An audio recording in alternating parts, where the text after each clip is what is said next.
আসসালামু আলাইকুম, সবাইকে শুভেচ্ছা জানাচ্ছি। মাসুম মাহবুব। প্রিয় দর্শক, যারা বিএনপির সমর্থন করেন, আজকের ভিডিওটি তাদের জন্য খুবই গুরুত্বপূর্ণ। বিএনপি ৫ তারিখের পর ধরে নিয়েছিল তারা ক্ষমতায় বসতে যাচ্ছে, তাই ধরাকে সরা জ্ঞান না করে তারা যে উদ্দীপনায় মেতেছিল সেটি ক্রমান্বয়ে ম্লান হয়ে যেতে শুরু করেছে। বাংলাদেশে 1/11 ঘটার পর আমরা কয়েকটা দৃশ্যপট দেখেছিলাম। একটি ছিল ক্যান্টনমেন্ট কেন্দ্রিক, একটি ছিল সুশীল সমাজ কেন্দ্রিক। ক্যান্টনমেন্টে ছিলেন মইনিউ এবং তার দোসররা, আর সুশীল সমাজের মূল প্রাণ কেন্দ্র ছিল ডেইলি স্টার এবং প্রথম আলো। সেই সময়টিতে আমরা দৌড়ঝাঁপ দেখেছিলাম প্রথম আলো। এক বাক্যে বলা যেতে পারে প্রথম আলো এই 1/11 ঘটানোর জন্য নেপথ্যের সবচেয়ে বড় কুশীলব ছিল। বেগম খালেদা জিয়া এবং শেখ হাসিনাকে মাইনাস করে একটা নতুন ধারা সৃষ্টির চেষ্টা করা হয়েছিল 1/11-এ, এবং আমরা দেখেছিলাম হাওয়া ভবনের নানা মিথ্যা অভিযোগে তারেক রহমানকে গ্রেফতারের নাম করে তার উপর কি পরিমাণ নির্যাতন করা হয়েছে। তাকে পা উপরে দিয়ে মাথা নিচে ঝুলিয়ে ঘন্টার পর ঘন্টা বেঁধে রেখে নির্মমভাবে নির্যাতন করা হয়েছে। যখন তারেক রহমানকে আদালতে তোলা হতো, তার চিৎকার আমরা দেখেছি, যন্ত্রণা কাতরাতে দেখেছি আমরা। এবং বারবার বেগম জিয়া যখন তার ছেলের খবর জানতে চাইতেন, তার খবর দেয়া হতো না। জেলখানা তাকে কি নির্মমভাবে তার সন্তানের নির্যাতনের বর্ণনা এবং তার জীবন হুমকিতে ফেলে কষ্ট দেয়া হতো, সেই দৃশ্য আমরা দেখেছি। শেষ পর্যন্ত জনতার চাপে ব্যর্থ হয় 1/11। কিন্তু সেই সময়টিতেও আমরা দেখেছি এই প্রথম আলো, ডেইলি স্টার একটা সুশীল সমাজ কেন্দ্রিক নতুন সরকার গঠনের চেষ্টা করেছিল। সেই সময়টাও আজকের এই ডক্টর ইউনূসকে নিয়ে প্রথম আলোর মাতামাতি ছিল। প্রথম আলো টার্গেট ছিল বাম বিশ্বাসী বা বাম রাজনীতির অথবা সুশীল পরিচয় হিন্দুস্তানের এজেন্টদের দিয়ে একটা নতুন সরকার গঠন করতে। ক্যান্টনমেন্ট সেদিকেই হাঁটছিল, কিন্তু ক্রমান্বয়ে মানুষ বিক্ষিপ্ত হতে শুরু করে। শেষ পর্যন্ত বেগম জিয়া মইনিউর শর্ত না মানলে হাসিনাকে ক্ষমতা দিয়ে এক্সিট রুট খুঁজে পালায় মইনিউ এবং ফখরুদ্দিন। দৃশ্যপট 2, অর্থাৎ শেখ হাসিনাকে 5 তারিখে যখন দেশ ছাড়া করে বা একটা 24-এর বিপ্লব যখন সংগঠিত হয়, ছাত্র জনতার এই বিপ্লবকে ব্ল্যাকমেইল করে প্রথম আলো, ডেইলি স্টার। যখন ইউনূস সরকারের যখন শেখ হাসিনা সরকারের পতন শুরু হয়, আমরা দেখছিলাম দফায় দফায় প্রথম আলো ডিপ স্টেটের সাথে বৈঠক করে। আমরা ডিপ স্টেট বা এস্টাবলিশমেন্ট এই শব্দটা ব্যবহার করলে অনেকে হয়তো বুঝতে পারেন না কারা। অর্থাৎ আমেরিকা এবং ভারত নিয়ন্ত্রিত 5th কলামের ব্যক্তিরাই হলো বাংলাদেশের ডিপ স্টেট।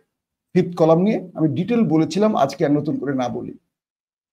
অর্থাৎ 5th কলামের হেড অফিস প্রথম আলো এবং ডেইলি স্টারের অফিস। মতিউর রহমান এবং মাহফুজ গং তারা ক্যান্টনমেন্ট এবং দেবপ্রিয় ভট্টাচার্য, পাশাপাশি ইন্ডিয়ান এম্বাসি, পাশাপাশি মার্কিন এম্বাসি, এই প্রত্যেকটি ডিপার্টমেন্টের সাথে যোগ সাদস্যে তারা একটা নতুন বাম রাজনৈতিক ভিত্তি তৈরির চেষ্টা করে, রাজনৈতিক দল না। সেখানে বিএনপির কিছু সুশীল থাকবে যারা বাম বা ইন্ডিয়ান আদর্শ বিশ্বাসী, আমেরিকান আদর্শ বিশ্বাসী একটা গ্রুপ থাকবে, এবং প্রথম আলো যাদেরকে দীর্ঘ সময় নার্সিং করে তৈরি করেছে, তারাই মূল সরকারি কাঠামো স্তম্ভ হিসেবে দাঁড়াবে। এটি ছিল মূল পরিকল্পনা। এবং সেই সময়টাতে আমরা দেখেছিলাম ডক্টর ইউনূসকে দীর্ঘ সময়ের জন্য ক্ষমতায় চাইছিলেন অনেকে। এরপর প্রথম আলো গংদের অন্যতম একজন অংশীদার আলী রিয়াজকে আমেরিকা থেকে ডেকে আনা হয় বাংলাদেশে। সংস্কার কমিশনের প্রধান করে তাকে দিয়ে নানান রকম প্রস্তুতি পরিকল্পনা সাজানো হয়। এবং আমরা দেখেছি যে বিপ্লব সংগঠিত করেছিল যে ছাত্ররা, তাদের 3 জনও প্রথম আলোর ট্র্যাপে পাড়া দেয়। এবং আমরা দেখেছি বিএনপির বামপন্থীরাও প্রথম আলোর ট্র্যাপে পাড়া দেয়। কিন্তু বিএনপির ডানপন্থীরা আস্তে আস্তে ক্রমান্বয়ে সাইডলাইন থেকে আউট হতে শুরু করে। এবং জামাত যে আন্দোলনটির প্রাণকেন্দ্রে ছিল, অর্থাৎ হাসিনা পতনের আন্দোলনে জামাত শিবিরকে মাইনাস করতে শুরু করে। সরকারের যতগুলো উপদেষ্টা বসেছিলেন এরা প্রত্যেকেই প্রথম আলো ঘরের লোক, একদম প্রথম আলোর নিজস্ব পেইড লোক, যাদেরকে প্রথম আলো দীর্ঘ সময় ধরে তৈরি করেছে। এবং ইন্টারেস্টিং ব্যাপার, এই প্রথম আলো প্রতিদিন নতুন নতুন প্রেসক্রিপশন বা পরামর্শ দিত এই ডক্টর ইউনূসকে, এবং সেইভাবেই রাষ্ট্র চলে। কে পুলিশের আইজি হবে, কে ডিএমপি প্রধান হবে, কে কোন পদে বসবে, কে কোথায় সচিব হবে, কে উপদেষ্টা হবে, প্রত্যেকটা পরিকল্পনার তৈরি করে দেয় প্রথম আলো, এবং সেই ভিত্তিতে সরকার পরিচালনা শুরু করে। একসময় ছাত্ররা হতাশ হয়, এবং ছাত্ররাও আমরা ক্রমান্বয়ে দেখতে শুরু করি যে তাদের মধ্যেও এই সরকারের ব্যাপারে তাদের কি বলবো ক্ষোভের সৃষ্টি হয়। আজকের যে আসিফ নজরুল প্রথম আলো প্রোডাক্ট, আজকের বাণিজ্য মন্ত্রী প্রথম আলোর প্রোডাক্ট। আপনি কোন মন্ত্রীর কথা বলবেন, অর্থমন্ত্রী, শিক্ষামন্ত্রী, প্রত্যেকটা প্রথম আলোর প্রোডাক্ট। এবং যতগুলো রদ বদল হয় প্রথম আলোর, আমরা দেখেছি ডিএমপিতে প্রথমে যে পুলিশগুলো বসেছে তাদেরকে সরিয়ে দেওয়া হয়। এদের অধিকাংশ বিএনপি পন্থী ছিলেন, কেউ কেউ জামাত শিবির পন্থী ছিলেন, কিন্তু এখন যারা বসছেন এরা একদম ডিপ স্টেটের পছন্দের লোক। তার মাঝেও যেহেতু প্রথম আলো তো পুলিশ উৎপাদন করে না, এর মধ্যে অনেকে বিএনপি এবং জামাতের আছে, আর অধিকাংশ ক্ষমতাধর পদগুলোতে প্রথম আলো যাদেরকে বসিয়েছেন তারাই আছে, এবং তারা পুরো পুলিশ ডিপার্টমেন্টের মধ্যে এই রদ বদল হঠাৎ করে এখানে ওখানে এগুলো করে পুলিশের মধ্যে একটা বড় রকম চাপ তৈরি করে রেখেছে। দর্শক, সাম্প্রতিক সময় ডাকসু নির্বাচন এবং জাকসু নির্বাচনের পর প্রথম আলোর ঘুম ভেঙে গেছে। প্রথম আলো বুঝতে পেরেছেন বাংলাদেশের ডানপন্থী রাজনীতির বা দক্ষিণপন্থী রাজনীতির উত্থান ঘটতে যাচ্ছে।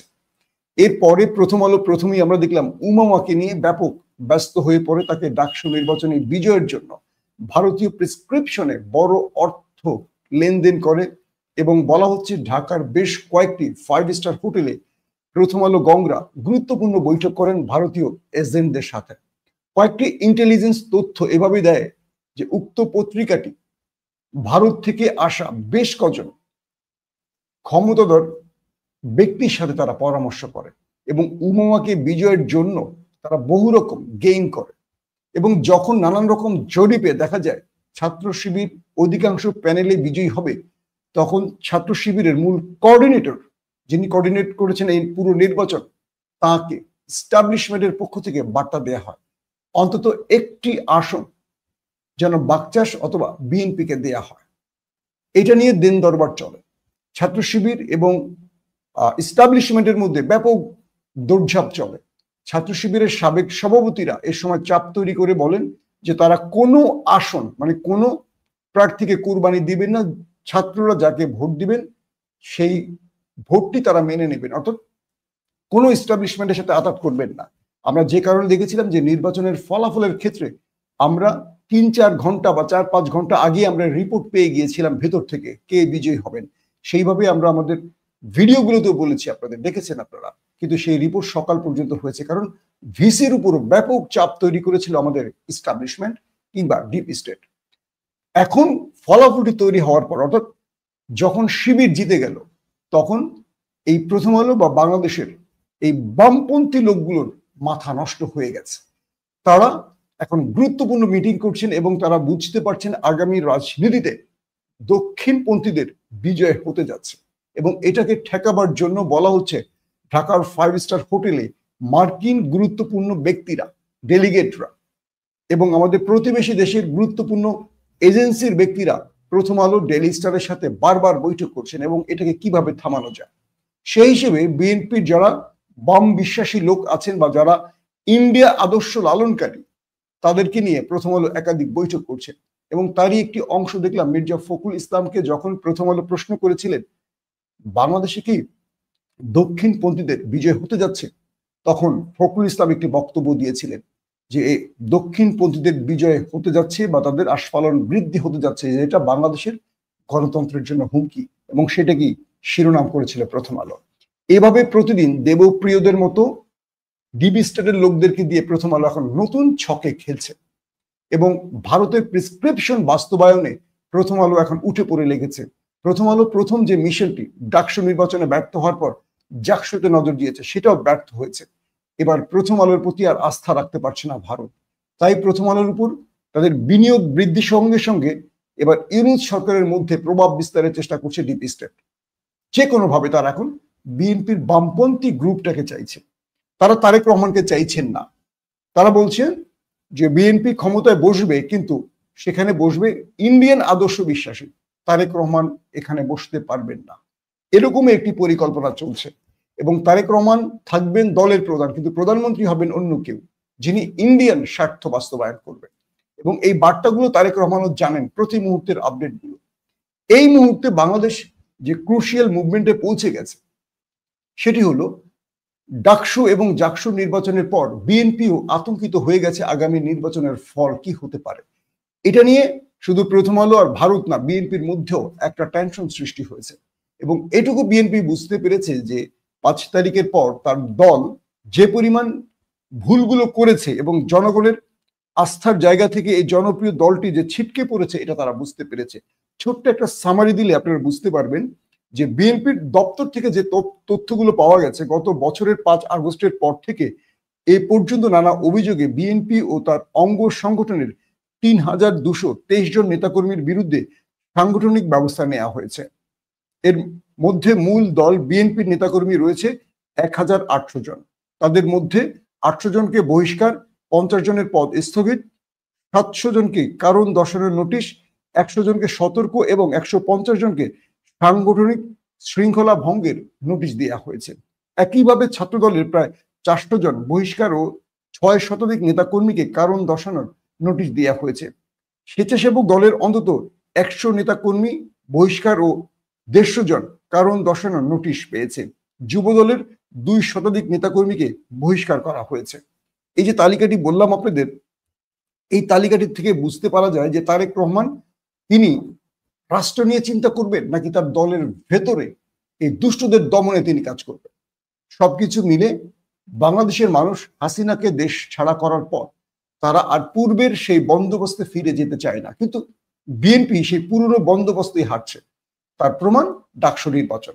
যখন তারা ভাইকে ম্যানেজ করে, মানে ভাই বলতে তারেক রহমান না, তারা দেশীয় যে ভাই আছেন, বড় ভাই যাদের মাধ্যমে পদ পাওয়া যায়, স্লোগান, মিছিল, মিটিং, নোংরা অঙ্গভঙ্গি যেটা নয়ন করে থাকেন, এগুলো দিয়ে তারা মনে করেছিলেন যে তারা বড় দল, তারা ভোট পাবেন। তাদের মধ্যে যে অহমিকা সৃষ্টি হয়েছিল বিএনপি বা তার অঙ্গ সংগঠনের, তার বাস্তব রূপ আমরা দেখেছি ডাকসু নির্বাচন, জাকসু নির্বাচন। এবং সবকিছু মিলে এই মুহূর্তে বিএনপি হিসেব কষতে বসে গেছে। একদল এখনো মনে করছে বিএনপি জিতবে, আর বিএনপি যারা একটু বুদ্ধি ভিত্তিক রাজনীতি করেন, তারা ধরে নিচ্ছেন একটা ভিন্ন কিছু হতে পারে। কারণ সারা দেশের চিত্রের প্রতিফলন এই দুটো বিশ্ববিদ্যালয় ঘটেছে। একটি বিশ্ববিদ্যালয় দিয়ে পুরো দেশকে বোঝা যায়, কারণ এই ছেলেগুলো পুরো বাংলাদেশের বিভিন্ন পরিবারের প্রতিনিধিত্ব করে। এবং এদের এই ভোটের মাধ্যমে এইটুকু প্রমাণ হয়েছে যে শিবির যে নতুন বন্দোবস্তের বার্তা মানুষকে দিয়েছে, সেটা দেশের মানুষ গ্রহণ করেছে, কিন্তু ছাত্রদলের বার্তা মানুষ গ্রহণ করেনি। এবং ছাত্রদল তার কমিটি, তার রাজনৈতিক স্টাইল, তার ধরন, তার মেসেজ, তার ন্যারেটিভ, কোনোটাই এদেশের মানুষ আর অ্যাকসেপ্ট করছে না। তাই ছাত্রদলের মধ্যেও একটা পুরনো স্টাইল পরিবর্তন করে নতুন ধরনের একটা প্রয়োজন পড়ছে, এটিও মনে করছে ছাত্রদলের অনেকে। এবং তারেক রহমান এই দিকটিতেও নজর দেওয়ার চেষ্টা করছেন। কিন্তু প্রবলেম হলো একটি, আগামী নির্বাচন। আগামী নির্বাচন নিয়ে সবচেয়ে বড় আতঙ্কের ব্যাপারটি হলো, প্রথম আলো চাইছে একটি মানে ডিপ স্টেট এবং এস্টাবলিশমেন্ট যেটাকে আমরা বলি, তাদের প্রেসক্রিপশন নিয়ে এমন একটি সরকার ব্যবস্থা তৈরি করতে, যেখানে বামতান্ত্রিক বা বাম মানসিকতার লোকগুলো থাকবে, কমিউনিজমের লোকগুলো থাকবে, যারা আমেরিকা এবং দিল্লির স্বার্থকে রক্ষা করবে, অর্থাৎ ফিফথ কলামের লোকগুলো বসবে। সেখানে ডানপন্থীরা যেন বসতে না পারে। এবং প্রথম আলোর টার্গেট যে কোনোভাবে এই নির্বাচনে জামাতকে পরাজিত করতে হবে বা ইসলামী শক্তিকে পরাজিত করতে হবে। যখন জামাত ইসলাম, ইসলামী আন্দোলন, হেফাজতের যে গ্রুপটি রয়েছে, খেলাফত মজলিস সহ যতগুলো গ্রুপ রয়েছে, এরা যখন একটা প্ল্যাটফর্মে আসছে, তখন প্রথম আলো এটিকে ভাঙার চেষ্টা করছে। বলা হচ্ছে প্রতিবেশী দেশটির এজেন্সি এই প্রত্যেকটা দলের মধ্যে এখন প্রচন্ড শক্তি নিয়ে কাজ করছে। চরমোনাইকে জামাতের থেকে দূরত্ব সৃষ্টির জন্য তারা নানান রকম পরিকল্পনা সাজাচ্ছে। একে অপরের বক্তব্যের মাধ্যমে পূর্বের বক্তব্যগুলোকে সোশ্যাল মিডিয়ার সামনে এনে তাদেরকে তিক্ত অভিজ্ঞতায় ফেলতে চাইছে। এবং বিএনপির সঙ্গে জামাতের সম্পর্কটা এই গ্রুপটি নষ্ট করেছে, এই প্রথম আলো গ্রুপটি নষ্ট করেছে। এবং আমরা দেখেছি যে দীর্ঘ 20 বছরের সম্পর্কে ফাটল ধরে গেছে বিএনপি জামাতের। এই মুহূর্তে জামাত আর বিএনপিকে তোয়াক্কা করে চলছে না, আবার বিএনপিও জামাতকে তোয়াক্কা করছে না। এরা এখন ফাটাফাটি পিআর সিস্টেম নিয়ে, উচ্চ কক্ষ নিম্ন কক্ষ নিয়ে এরা আগামী নির্বাচনের বা যেটাকে বলি আমরা যেটা আইনি ভিত্তি, যেটা জুলাই সনদের আইনি ভিত্তি, সেটি নিয়ে এই দলগুলোর মধ্যে এখন বিরোধ তৈরি হয়ে গেছে। কিন্তু 30টি রাজনৈতিক দলের মধ্যে 25-26টি চলে গেছে জামাতের এই দাবির পক্ষে, কিন্তু বিএনপি হয়ে গেছে একা। আর সঙ্গে যারা রয়েছেন তারাও শক্তিশালী কোনো দল নয়। শেষ পর্যন্ত জামাত চলে গেছে একটা বড় আন্দোলনের দিকে। এখন বিএনপি চাপে পড়ে গেছে যে তারা কি করবে। যদি এই আন্দোলনে জামাত সাকসেস হয় তাহলে আগামীতে জামায়াতের বিজয়ের সম্ভাবনা বেড়ে যাবে। কারণ এই দাবিগুলো, বিএনপি যে দাবিগুলো করছে, এই দাবিগুলো ঠিক পুরনো স্টাইলে, কিন্তু জনগণ চাচ্ছে নতুন কিছু। আর শেষ পর্যন্ত যদি বিএনপির বিরুদ্ধে জামাত তার দাবি বাস্তবায়ন করতে পারে তাহলে এখানেও জামাতের একটা জয় হবে। এটাও হবে বিএনপির জন্য আরেকটি পরাজয়। সবকিছু মিলে মাঠে নামানো হয়েছে ইন্ডিয়ান বা আমেরিকান এজেন্সি আরেকটি পত্রিকাকে, তার নাম ইনকিলাব। যেই বাহাউদ্দিন এই পত্রিকাটি চালান তার বাবা আব্দুল মান্নান, যিনি একসময় রাজাকারদের মানে খুব গুরুত্বপূর্ণ ব্যক্তি ছিলেন এবং যিনি প্রকৃত স্বীকৃত রাজাকার ছিলেন, সেই পত্রিকাটির সম্পাদক তার ছেলে বাহাউদ্দিন এখন ভারতের সঙ্গে বা রয়ের সাথে বা ভারতের সাথে জামাতের সম্পৃক্ততার যে বানোয়াট গল্পগুলো প্রকাশ করছেন, এটিও ইন্ডিয়ান একটি চাল। আপনাদের মনে থাকার কথা, এই বাহাউদ্দিন তিনি একসময় মোসাদ এজেন্ট হিসেবে সালাউদ্দিন শোয়েব চৌধুরীকে ইনকিলাবে বসিয়েছিলেন, যিনি বাহাউদ্দিনের পরে দ্বিতীয় গুরুত্বপূর্ণ ব্যক্তি ছিলেন। এবং এই দুই ব্যক্তি বাংলাদেশে মোসাদদের, আপনাদের হয়তো মনে হবে যে একটা ইসলামিক পত্রিকা, মাদ্রাসা নির্ভর পত্রিকা, মূলত আমাদের এই গুরুত্বপূর্ণ এজেন্টরা এই জায়গাগুলোতেই নক দেয়। সালাউদ্দিন শোয়েব চৌধুরীকে দিয়ে একটি টেলিভিশনের লাইসেন্স নিয়েছিল ইনকিলাব পত্রিকা। আমি ব্যক্তিগতভাবে তাকে চিনতাম, তার সাথে আমার সম্পর্কও ছিল, কিন্তু জানতাম না যে তিনি ওই ফরম্যাটের লোক। এবং একটা পর্যায়ে এই দুই ব্যক্তির মধ্যে, বাহাউদ্দিন এবং সালাউদ্দিন, তাদের মধ্যে দ্বন্দ্ব সৃষ্টি হয়। পরবর্তী তাকে এই ইনকিলাবে ধরিয়ে দেয় বিভিন্ন অভিযোগ তুলে, কিন্তু বাহাউদ্দিন এখনো বহাল তবিয়তে আছেন। এই ইনকিলাব পত্রিকাটিকেও বড় অঙ্কের টাকা দিয়ে মাঠে নামিয়েছে সেই আমাদের ওপারের এজেন্সি।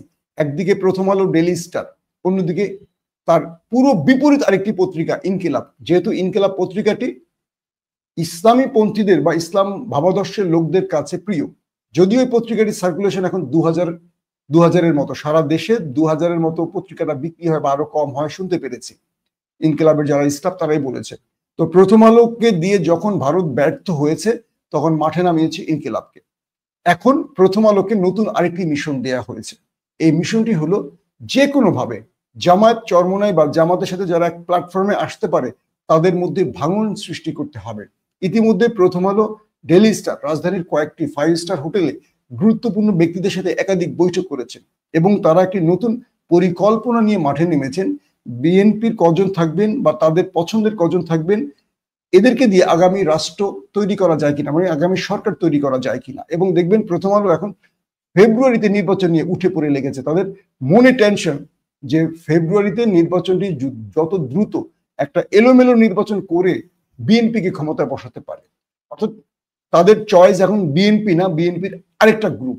এবং সেজন্য তারা বিএনপির সাথে কিছু পরিকল্পনা নিয়ে কাজ করছে যে আপনাদেরকে ক্ষমতায় বসাতে পারলে কারা কারা ক্ষমতায় বসবেন, তাদের কাজ কি, এবং সে সুযোগটি প্রথম আলো নিতে চায়। একটি কথা বলে রাখতে হবে, প্রথম আলো তারেক রহমানকে ক্ষমতায় বসাবে না, বসাবে বিএনপির বামপন্থী একটা গ্রুপকে। এবং মনে রাখবেন এই মুহূর্তে পুরো বিএনপিতে ভর করেছে বামপন্থী গ্রুপটি। ডক্টর জাহিদ বলি, যিনি এখন টকশো করেন, তারপরে আরো যারা আছেন তাদের নাম না বলি, তুষার, বা যে গ্রুপগুলি এখন বিএনপির জন্য কাজ করছেন, কথা বলছেন, প্রেডিকশন করছেন, এরা কিন্তু সবাই ওই প্রথম আলো বলয়ের লোক, মানে বাম শিরার লোক।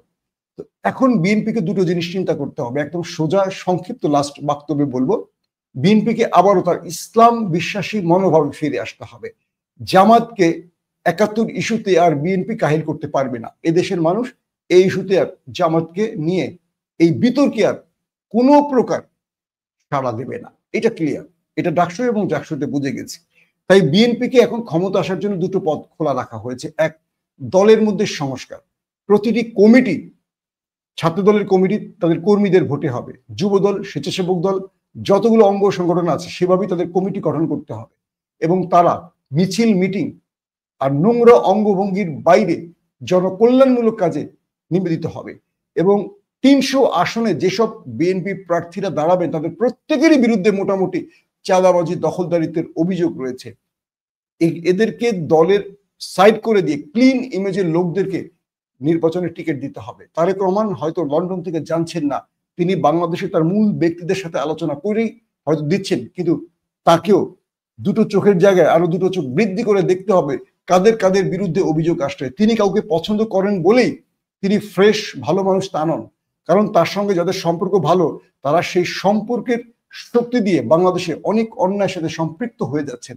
এদেরকেও দুর্বল করতে হবে, নতুবা এরাই তারেক রহমানের বিএনপির ভোট ব্যাংকে ধ্বংস করছে, আর যার সুযোগটি পেয়ে যাচ্ছে এখন জামায়াতে ইসলাম। আর দ্বিতীয় যে বক্তব্যটি সেটি হলো, জামাত ক্রমান্বয়ে মানুষের কাছে প্রিয় হয়ে উঠছে। জামাতের বিরুদ্ধে ৫৪ বছর ধরে একটি অভিযোগ, তারা মুক্তিযুদ্ধ বিরোধী। কিন্তু বিএনপির বিরুদ্ধে, আওয়ামী লীগের বিরুদ্ধে হাজারো অভিযোগ আছে যেগুলো আমাদের প্রতিদিনের অভিযোগ, ৫৪ বছরের অভিযোগ না।